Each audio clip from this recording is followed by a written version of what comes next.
हाँ जी, क्लास 12 एक साथ ले आया हूँ पीपीटी में सारे फॉर्मूले मैक्रो के हर चैप्टर के मिलाकर। ठीक है बच्चा। तो करें यहाँ से अभी शुरू करते हैं। सबसे पहली स्लाइड आपका वही बेकार चैप्टर जो आपको लगता है, नेशनल इनकम है ना। चलो, इनकम मेथड आपको क्या निकल, अगर आप इनकम मेथड के पांचों कंपोनेंट को ऐड कर दोगे तो क्या निकलेगा, एनडीपी एट एफ सी क्या निकलेगा, मतलब domestic income. If you calculate the national income by the method of income method, you are directly calculate the domestic income. अच्छा, वैल्यू एडेड मेथड को क्या निकाल के देगा, जीवीए एट एमपी, सुना होगा जीवीए एट एमपी, मतलब जीडीपी एट एमपी निकाल के देगा। वीए बराबर होता है बच्चा डीपी के। इसका मतलब जीडीपी एट एमपी बोलूं यहाँ पे जीवी एट एमपी बोलूं, एक को गल्ला है। अगला एक्सपेंडिचर मेथड आपको क्या निकाल के देगा, जीडीपी एट एमपी। इसका मतलब एक्सपेंडिचर मेथड और वैल्यू एडेड मेथड तो एक ही चीज निकाल के देते हैं, याद रख लो, जीडीपी एट एमपी हाथ पे लिख के चले जाना।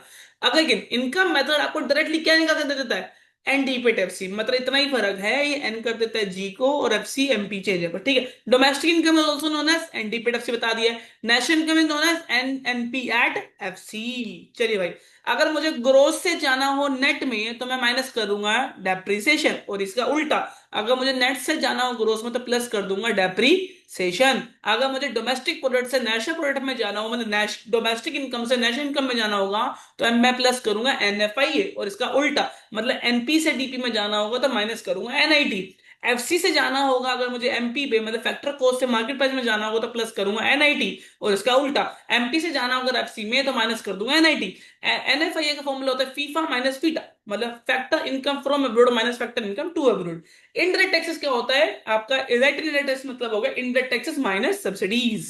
चलिए भाई, वैल्यू आउटपुट मतलब वैल्यू ऑफ आउटपुट जो आपको वैल्यू एडेड मेथड में चाहिए होता है, तो sale plus change in stock. लेकिन सेल के भी कुछ पार्ट है जैसे कि एक्सपोर्ट, सेल्फ कंजम्पशन और आपका डोमेस्टिक सेल। अगर आपको डोमेस्टिक सेल दे रखी है तो याद रखना आपको एक्सपेंडिचर्स, मतलब एक्सपोर्ट सॉरी, और आपको सेल्फ कंजम्पशन ऐड करना पड़ेगा। But if you have only direct sale तो आपको उसमें कुछ भी ऐड करने की जरूरत नहीं है। फॉर एग्जांपल आपको क्वेश्चन आ रहा है सेल और एक्सपोर्ट, तो अब आपको सेल के अंदर एक्सपोर्ट को ऐड नहीं करना है। लेकिन अगर आता है डोमेस्टिक सेल और एक्सपोर्ट तो आपको ऐड करके निकलेगी टोटल सेल। ओके, तो टोटल सेल तब निकलती बच्चा। ओके बच्चा। चलो, जीवी टाइम पी क्या होता है, value added minus intermediate cost, और प्लस में हो सकता है आपका चेंज इन स्टॉक या फिर चेंज इन इन्वेंट्री। इन्वेंट्री का दूसरा नाम होता है सेल। अब सेल देखो लिखा हुआ है ना, डोमेस्टिक सेल प्लस एक्सपोर्ट कर दो। अच्छा, ये क्या होता है, इसमें ऐड वेड कर दो। इनडायरेक्ट इंटरमीडिएट कंजम्पशन क्या होता है, डोमेस्टिक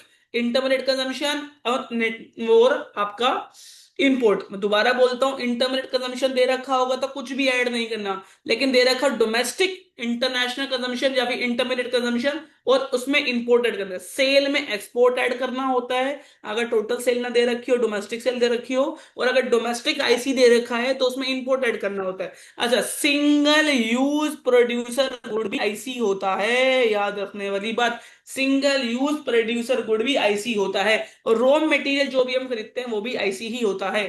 ठीक है बच्चा, तो ये आगे वही सेल अगर आपने हाउस होल्ड को करी है, अदर फर्म को करी और एक्सपोर्ट को प्लस कर दो तो आ जाएगा। सेल का एक और मेथड, हाउस होल्ड वाली, सेल्फ कंजम्पशन वाली, अदर फर्म वाली और एक्सपोर्ट वाली, सबको जोड़ दो तो भी क्या आएगा, सेल आएगा। सेल्फ कंजम्पशन में बच्चों को कंफ्यूजन होती है, लेकिन मैं बता दूं, अगर टोटल सेल नहीं दे रखी, बायफर्गेटेड सेल दे रखे तो आपको उसको ऐड करना पड़ेगा।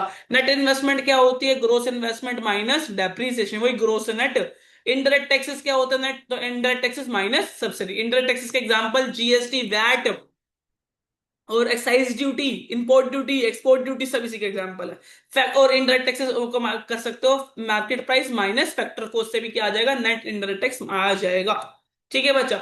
एनएफआई है फीफा माइनस फीटा, ये तो सबको पता है, लेकिन नेशनल इनकम में से डोमेस्टिक इनकम को हटा दिया जाए तो भी क्या बनेगा, एनएफआई है। अगर आपने, मैंने आपको सुबह तीन कंपोनेंट पढ़ाए थे बच्चे जो मुझसे पढ़ते हो, तीन कंपोनेंट पढ़ के गए मुझसे। एनएफआई है के तीन कंपोनेंट होते हैं, कंपनसेशन मतलब वही सीओई वाला, याद आया, प्रॉपर्टी मतलब वही रेंट, एंटरप्रेन्योरशिप मतलब वही प्रॉफिट, और रिटेन अर्निंग वही प्रॉफिट का पार्ट। ठीक है, ये तीनों चीजों को जोड़ दिया जाए तो एनएफआई आ जाता है, क्वेश्चन उठ सकता है एमसीक्यू में। ठीक है बच्चा। Net factor income from abroad minus two, वही फीफा माइनस फीटा। चलिए भाई, ये मुझे लगता है कि आप लोगों को समझ आ गया डेफिनेशन क्या होता है। ग्रोस माइनस नेट, एनएफआई क्या होता है, income, domestic national income minus domestic income. अगर मुझे इसमें जाना है, तो यहाँ पे मैं चेंज देख रहा हूँ कि एमपी से जा रहा हूँ एफसी में, तो एमपी से एफसी में कैसे जाते हैं, माइनस एनआईटी करके। अगर मुझे जी दे रखा हो, मुझे एन पे जाना हो, तो मैं क्या करूंगा, माइनस डेप्रिसिएशन। अगर मुझे दे रखा है एमपी और मुझे जाना है एफसी में, तो पहले करूंगा माइनस एनआईटी, फिर जी से एन में जाना है तो माइनस डेप्रिसिएशन। ये सारे फॉर्मूले जिस बच्चे को आते हैं भाई उसको आते हैं, जिसको नहीं आते उसको कभी नहीं आएंगे इस बार। ठीक है, ग्रेजुएशन में देखना सीधा। अगला, नेश इनकम क्या होती है बच्चा, प्राइमरी की जोड़ दो, सेकेंडरी की जोड़ दो, टेरिशरी की जोड़ दो, सबको जोड़ दोगे तो डोमेस्टिक इनकम आ जाएगी। माइनस कर दें डेप्रिसिएशन तो नेट हो जाएगा। इनडायरेक्ट टैक्स माइनस कर दोगे तो फैक्टर कॉस्ट में चेंज हो जाएगा। एनएफआई जोड़ दोगे तो नेश इनकम बन जाएगी। तो एनएनपी एट एफसी कैलकुलेट कर रहे हैं। अगर ये शुरू के तीन पार्टों को जोड़ा जाता तो जीडीपी एट एमपी आता, इसलिए मैंने माइनस करा डेप ताकि बन जाए एन, फिर मैंने एनआईटी माइनस करा ताकि बन जाए एफसी, फिर मैंने एनएफआई ऐड करा ताकि बन जाए डीपी वाला एनपी। वैल्यू एडेड क्या होता है, value of output minus intermediate cost, याद रखना। वैल्यू आउटपुट का दूसरा नाम सेल भी हो सकता है, जबकि वैल्यू आउटपुट में सेल प्लस चेंज स्टॉक आता है। चेंज स्टॉक मतलब क्लोजिंग स्टॉक माइनस ओपनिंग हो, सीओ याद रखना। सीओ क्लोजिंग पहले ओपनिंग बाद में। पेपर में प्रेशर के टाइम यही नहीं याद आएगा कि कौन पहले, सी पहले कि ओ पहले।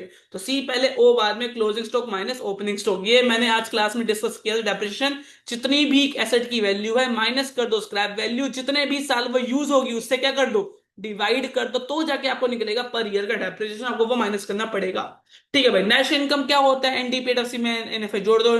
तो मैं इसमें क्या क्या जुड़ता है, कंपनसेशन अप्लाई, ऑपरेटिंग सरप्लस और मिक्स इनकम। ऑपरेटिंग सरप्लस मतलब रेंट, रॉयल्टी और इंटरेस्ट एंड प्रॉफिट। सीओई का पार्ट मतलब हो गया salary and wages in kind, in cash. आपको पैसे दे दिए, आपको लैपटॉप दे दिया, मशीन दे दी, घर दे दिया रहने के लिए सब। अच्छा, यहां फंसोगे, एम्प्लॉयर कॉन्ट्रीब्यूशन। अगर पेपर में एम्प्लॉय कॉन्ट्रीब्यूशन होगा तो कभी नहीं लेना, एम्प्लॉय कॉन्ट्रीब्यूशन होना है तो लेना है। इसी तरह भी सिक्योरिटी स्कीम है, जैसे कि L I C, pension, PF. अगर एम्प्लॉयर ने देना है तो लिखना है, और एम्प्लॉय ने देना तो कभी ऐड मत कर देना गलती से भी। ऑपरेटिंग सरप्लस मतलब वही बीच के सारे पार्ट, पहला छोड़ दो सीओई, लास्ट छोड़ दो मिक्स इनकम, सारे जोड़ दो, सब आ गया आपका ऑपरेटिंग सरप्लस। एक्सपेंडिचर मेथड के अंदर क्या होता है, private final consumption expenditure, government final, फिर ग्रोस डोमेस्टिक कैपिटल फॉर्मेशन और ग्रोस नेट। डोमेस्टिक का मतलब होता है उसमें फिक्स भी आएगा, चेंज स्टॉक भी आएगा, याद रखना। ठीक है, याद रखना कि अगर मेरे पास ये दे रखा हो और ये दे रखा हो, और अगर मैं इन दोनों का ही उठा के माइनस कर दूंगा, तो आज क्वेश्चन किया था क्या निकल जाता है इससे, डेप्रीसिएशन निकल जाता है। लेकिन अगर ये दोनों दे रखे हैं तो पहले मैं उसमें चेंज स्टॉक ऐड करूंगा, फिर दोनों को माइनस करूंगा, तो जाके कहीं निकलेगा डेप्रीसिएशन। वैसे मुश्किल है निकालना ऐसे। ठीक है, तो याद रखना, अगर ये आइटम दे रखी है और ये आइटम दे रखी है, तो दोनों को माइनस करूंगा तो क्या निकल जाएगा बेटा, डेप्रीसिएशन। नेट एक्सपोर्ट आ सकता है पेपर में, एक्सपोर्ट माइनस इम्पोर्ट। ओके बच्चा। Real GDP, normal GDP, normal GDP मतलब current year prices, real GDP मतलब बेस ईयर प्राइजेस। ठीक है, फॉर्मूला है nation nation income at constant price का, करंट प्राइस अपॉन में करंट प्राइस इंडेक्स, याद कर लेना। फिर डिफ्लेटर का आता होगा, डिफ्लेटर का दूसरा नाम होता है प्राइस इंडेक्स, एंड नो जी। ठीक है, नॉमिनल अपॉन में रियल, ना रे ना रे ना रे ना रे ना रे ना ना रे ना रे ना, एन ऊपर आर रियल।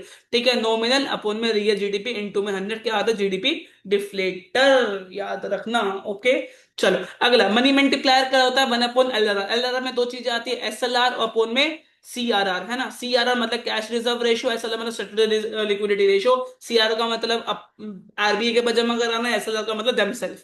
ठीक है, तो मनी मल्टीप्लाई 1 अपॉन एलआरआर। ठीक है, कैसे करेंगे, 1 अपॉन 20% है मान लो, तो परसेंटेज हटाई, ऊपर 100 हो गया, नीचे हो गया तो 5 आ गया। ओके बच्चा, टाइम से लगा देना। जितने भी मल्टीप्लायर पेपर में है ना, के मल्टीप्लायर मतलब इन्वेस्टमेंट मल्टीप्लायर, मनी मल्टीप्लायर, सब दोनों के आगे, मल्टीप्लायर के आगे हमेशा टाइम्स लिख देना, टाइम्स नहीं लिखोगे नंबर कटेगा। टोटल क्रेडिट क्रिएशन कितना, primary deposit multiply money multiply. Total credit creation कितना होगा, प्राइमरी डिपॉजिट अपॉन में, मतलब वही मनी मल्टीप्लाई, एक ही बात है ना। तो प्राइमरी डिपॉजिट निकालना हो तो टोटल डिपॉजिट्स अपॉन में मनी मल्टीप्लाई। मनी मल्टीप्लाई तो ऊपर नीचे कर सकते हैं, जैसे मान लो ये उधर चला गया, ये नीचे चला गया, तो primary deposit, total deposit upon primary divide कर दोगे तो मनी मल्टीप्लायर भी आ सकता है, पेपर में एमसीक्यू बन सकता है, पेपर में एमसीक्यू बन सकता है। टोटल डिपॉजिट मान लो कि कोई बोले कि हमने डाले तो 10,000 रुपए थे, लेकिन कम जो बैंक ने उन्होंने मल्टीप्लायर का यूज करा और वो बना दिए 50,000, तो कितना आ गया, 5 टाइम्स। इसका मतलब मल्टीप्लायर कितना है, 5 गुना है। ठीक है बच्चा। और टोटल डिपॉजिट अगर मान लो 50,000 दे रखा और मल्टीप्लायर की वैल्यू 5 बता दी, तो इसका मतलब 10,000 रुपए इनिशियली डिपॉजिट किए होंगे। ठीक है। आपके टोटल डिमांड डिपॉजिट क्या होता है? प्राइमरी डिपॉजिट और सेकेंडरी डिपॉजिट। ठीक है। डिमांड डिपॉजिट का याद रखना, सेविंग अकाउंट करंट अकाउंट दोनों को मिलाकर डिमांड डिपॉजिट बनता है। M1 की वैल्यू याद रख लेना। ठीक है। वाई किसके बराबर होता है? इनकम को या तो खा जाते हैं तो कंज्यूम वो सेव कर लेते हैं। एडी बता चुका हूँ, सी और आई। एएस बता चुका हूँ, सी और एएस याद रखना। सी और एडी याद करना, सी दोनों सी सी हैं। प्लस कर दो, ये एस है तो ये भी एस है, ये डी है तो यहाँ पे आई लगा दो, बस खत्म बात। ठीक है। एपीसी क्या होता है? वाई बाय सी। एपीएस क्या होता है? S by Y. एमपीसी क्या होता है? Delta C by delta Y, मतलब चेंज इन कंजम्पशन वो में चेंज इन इनकम। एमपीएस क्या होता है? Delta S by delta Y, मतलब चेंजिंग का सेविंग अपॉन में चेंजिंग इनकम। सी क्या होता है? Autonomous investment plus B Y. S क्या होता है? Negative autonomous consumption minus plus one minus B Y. ठीक है। ठीक है।